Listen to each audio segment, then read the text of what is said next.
Hello बच्चों, आज की क्लास में हम इक्वेशन को बैलेंस करेंगे और बैलेंस करने में उनको कहाँ पर गौर करना है, किस चीज़ को पहले संतुलित करना है, बराबर करना है, इसको देखना है। उसको उस ट्रिक से आप किसी भी इक्वेशन को बहुत ही जल्द में और आसान तरीके से उसको आप संतुलित कर सकते हैं। तो सबसे पहले देखते हैं कि हमको संतुलित करना है समीकरण। जितना भी समीकरण दिया हुआ है सभी असंतुलित है और असंतुलित समीकरण को संतुलित करना जरूरी होता है, आवश्यक है, क्योंकि कोई भी रिएक्शन होता है, इस रिएक्शन में ना तो किसी भी तत्व की उत्पत्ति होती है, ना तो इसका बढ़ सकता है और ना ही इसका नाश होता है। जब ना तो उत्पत्ति होती है और ना नाश होता है तो वह इक्वेशन बैलेंस रहना चाहिए। इसलिए सभी को हमको बैलेंस करना है। तो सबसे पहले किसको देखते हैं? समीकरण नंबर 1। समीकरण नंबर 1 क्या है कि मैग्नीशियम को HCl हाइड्रोक्लोरिक के साथ जब अभिक्रिया हुआ है तो मैग्नीशियम क्लोराइड और हाइड्रोजन गैस निकलता है। तो हाइड्रोजन गैस निकलता है, इसको संतुलित करना है। तो संतुलित करने में सबसे पहले हमको देखना है जिसको कि जो यौगिक है और जटिल यौगिक है, कम्प्लेक्स यौगिक जो है, उस चीज को पहले देखना है। इसमें सबसे कम्प्लेक्स यौगिक क्या है? यही है। इसको देखना है और इसके द्वारा अब इसको संतुलित करना है। देखना है कि इसमें क्या है, Cl 2 परमाणु है और यहाँ पर Cl कितना है? मात्र 1 है। तो यहाँ पर 2 है, इसको भी हमको 2 बनाना है और हम परमाणु की संख्या को नहीं बढ़ा सकते हैं, अणु की संख्या को बढ़ाते हैं। इसलिए हमको यहाँ पर क्या लिखना पड़ेगा? 2। इसको क्या लिखेंगे? 2 लिख देंगे। अब 2 लिखने के बाद देखते हैं ये संतुलित होता है कि नहीं होता है, बैलेंस हुआ कि नहीं। तो हाइड्रोजन कितना? 2। तो 2 हाइड्रोजन है, हाइड्रोजन तो ठीक है। क्लोरीन 2 है तो 2 क्लोरीन है और मैग्नीशियम भी 1 है, मैग्नीशियम भी 1 है। इसलिए ये क्या है, सिर्फ थोड़ा सा इसमें 2 लगाए और यह क्या हो गया? तो बैलेंस इक्वेशन बन गया। अब दूसरा, ये एल्युमिनियम की अभिक्रिया किसके साथ? सल्फ्यूरिक अम्ल के साथ होने के बाद क्या होता है? अल्युमिनियम सल्फेट और हाइड्रोजन गैस निकलता है। अब इस अभिक्रिया में देखना है तो सबसे पहले क्या देखना है? कम्प्लेक्स यौगिक। कौन कम्प्लेक्स यौगिक है उसी को पहले गौर करना है और उसी को पहले संतुलित भी करना है। तो कम्प्लेक्स यौगिक इसमें यही है। तो इसमें देखना है कि SO4, कम्प्लेक्स में देखना है कि क्या चीज है। SO4 यहाँ कितना है? 3 और SO4 यहाँ क्या है? सिर्फ 1 है। इसका क्या रूल है कि यहाँ के अंक को हम इसमें मल्टीप्लाई करते हैं और यहाँ को रूल को इसमें मल्टीप्लाई करते हैं। यहाँ 1 से मल्टीप्लाई करने पर कोई इफेक्ट नहीं होगा, इसलिए इसको 3 से मल्टीप्लाई करते हैं। यहाँ क्या लिखेंगे? 3 लिखते हैं। 3 लिखने के बाद इसको देखते हैं संतुलित हुआ कि नहीं। SO4 3, तो 3 इसको तो संतुलित किए ही है। हाइड्रोजन कितना हो गया?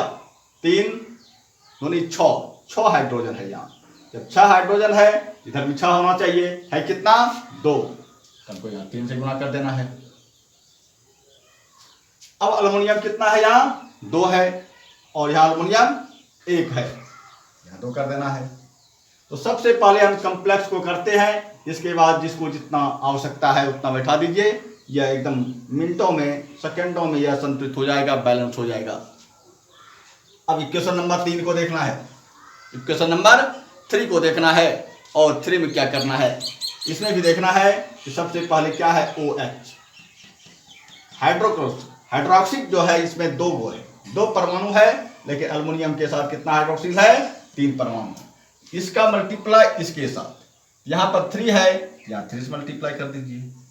यहाँ कितना है? 2, इसमें 2 से कर देना है। इतना करने के बाद इसको देखना है कि यह संतुलित बैलेंस हुआ कि नहीं। बैलेंस अगर हो जाता है तब तो ठीक है, नहीं होता है तो इसको करेंगे। क्या है यहाँ? अब कैल्शियम यहाँ 3 हो गया, यहाँ पर भी हमको कैल्शियम कितना देना पड़ेगा? 3 देना पड़ेगा। कैल्शियम हो गया संतुलित।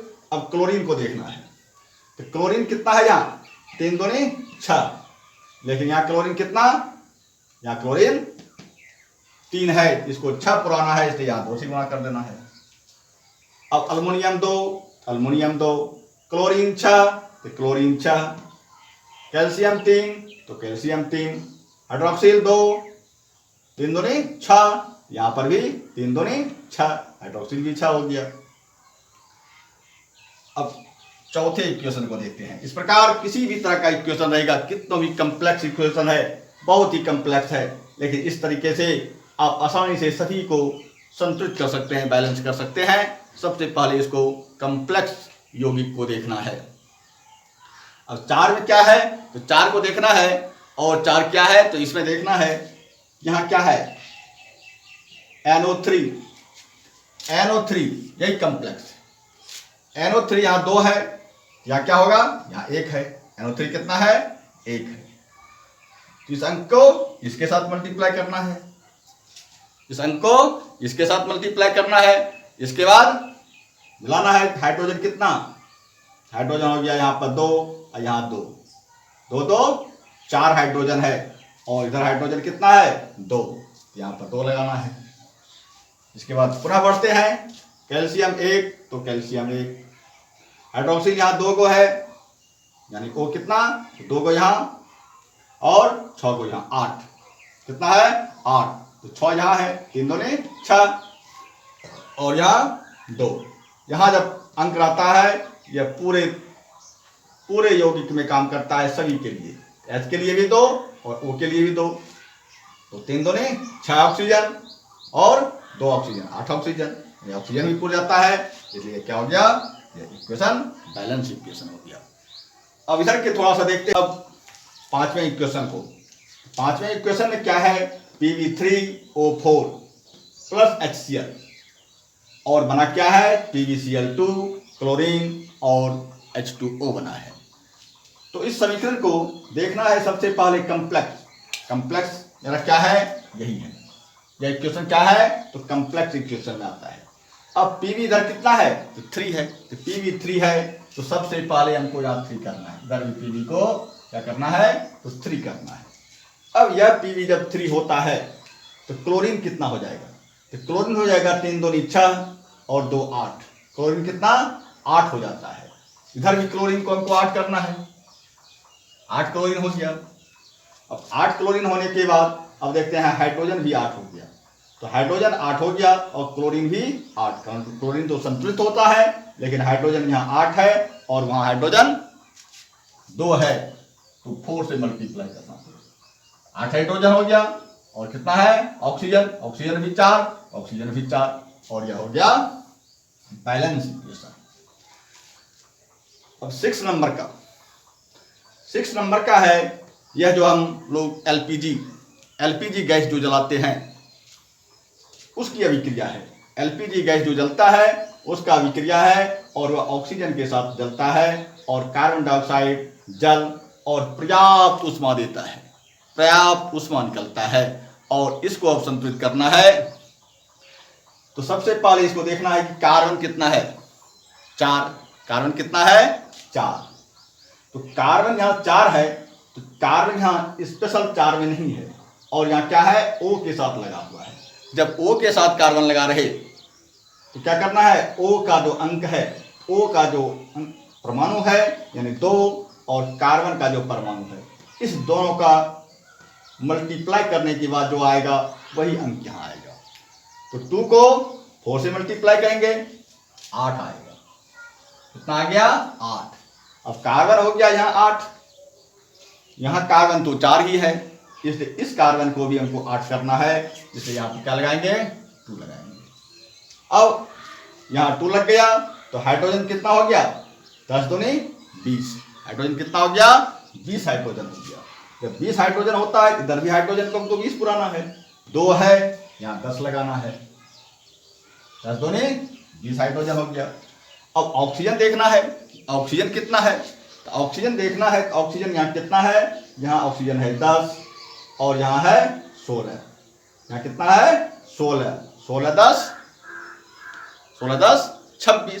26 है, और 2 है, इधर भी ऑक्सीजन को 26 पुराना है, इसलिए यहाँ पर 13 लगाना पड़ेगा। थोड़ा सा कम्प्लेक्स है, ऐसे अंक रहे कि यहाँ पर हाइड्रोजन, इधर भी हाइड्रोजन, लेकिन यहाँ कार्बन दूसरे तत्व के साथ संयोग हों, तो इसके अंक को इसके अंक के साथ मल्टीप्लाई करके ही संतुलित करने से यह बैलेंस में होगा, अन्यथा यह बैलेंस में नहीं हो सकता है। इस प्रकार का इक्वेशन रहने के बाद अब अगला आता है, अगला क्या है, कैंडल। मोमबत्ती जो जलाते हैं, यह मोमबत्ती का सूत्र है, और मोमबत्ती को क्लोरीन में जलता है तो कार्बन और हाइड्रोक्लोरिक निकलता है। तो हाइड्रोक्लोरिक निकलता है जो भी अभिक्रिया हो, लेकिन इसको बैलेंस करना है। तो बैलेंस करना है तो सबसे पहले देखेंगे कि यहाँ कार्बन कितना है, कार्बन संख्या 25। इधर भी कार्बन का संख्या, यहाँ सिंगल है, यहाँ सिंगल कार्बन है, इसलिए जो 25 है यहाँ पे इसको 25 लगा देंगे। कार्बन हो गया 25। अब हाइड्रोजन कितना है, तो 52। हाइड्रोजन कितना, 52। तो यहाँ पर ये हाइड्रोजन को क्या कर देता है, 52 कर देना है।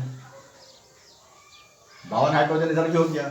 अब क्लोरीन को देखते हैं कि क्लोरीन कितना हो गया इधर, तो 52 हो गया। क्लोरीन कितना, 52 क्लोरीन। यहाँ कितना है, 2, और 52 पुराना है, अर्थात इसको 26 से मल्टीप्लाई करेंगे, 26 गुना 2 52 हो जाता है। यह बैलेंस इक्वेशन बन गया। अब इस इक्वेशन को देखिए, यह जो है पौधे का इक्वेशन है। जब हम लोग भोजन करते हैं, यही ग्लूकोज है, ग्लूकोज पौधे द्वारा प्राप्त होता है। पौधे द्वारा जो प्राप्त होता है यही ग्लूकोज है, और जब हम लोग श्वसन क्रिया के द्वारा ऑक्सीजन प्राप्त करते हैं, यही दोनों मिलकर के भोजन का पाचन क्रिया होता है, और कार्बन डाइऑक्साइड निकलता है और जल बनता है, और इससे क्या होगा, ऊर्जा भी प्राप्त होता है। ऊर्जा भी प्राप्त होता है इसमें भी। इसको संतुलित करने के लिए, इसका संतुलित करने के लिए देखना है O, और क्या है, यहाँ पर देखना है कि O कितना है, तो 6। यहाँ कितना है, 6, और यहाँ कितना है, 2। 6 और 2। तो सबसे पहले क्या करना है, 6 गो है, तो यहाँ पर क्या करना है, यहाँ पर कार्बन का संख्या 6, कार्बन का संख्या 6, और यहाँ कार्बन का संख्या 1, तो 6 से मल्टीप्लाई कर दीजिए। कार्बन हो गया 6, कार्बन कितना हो गया, 6, और ऑक्सीजन कितना हो गया, ऑक्सीजन का संख्या बढ़ गया, और हाइड्रोजन का संख्या कितना है, 12। हाइड्रोजन का संख्या 12। बड़ी बड़ी जो डिजिट हैं उसको पहले संतुलित कर दीजिए। तो कार्बन को कार्बन से कर दिए, हाइड्रोजन को हाइड्रोजन से कर देता है। हाइड्रोजन कितना है, तो 12, और यहाँ हाइड्रोजन है 6, तो इसको 6 से गुना कर देते हैं, 6 दूने 12। अब ऑक्सीजन देखते हैं, ऑक्सीजन कितना होता है, 6 गुना 2 12 ऑक्सीजन, और यहाँ 6, 12 6 18 ऑक्सीजन हो गया। कितना हो गया, 18 ऑक्सीजन हो गया। 18 ऑक्सीजन में यहाँ 6 ऑक्सीजन है, कितना बचा, 12 पुराना है, 12 ऑक्सीजन में 2 ऑक्सीजन है, तो 6 से करेंगे 14 12, 12 हो गया, 6 18, इधर भी 18 ऑक्सीजन हो जाता है, और इधर भी 18 ऑक्सीजन होता है। इस प्रकार से कोई भी रासायनिक इक्वेशन है, इसको आप जटिल, जो सबसे जटिल है उस जटिल करके उसी को पहले बैलेंस करना है। इस प्रकार से किसी भी इक्वेशन को हम आसानी से बैलेंस कर सकते हैं। धन्यवाद।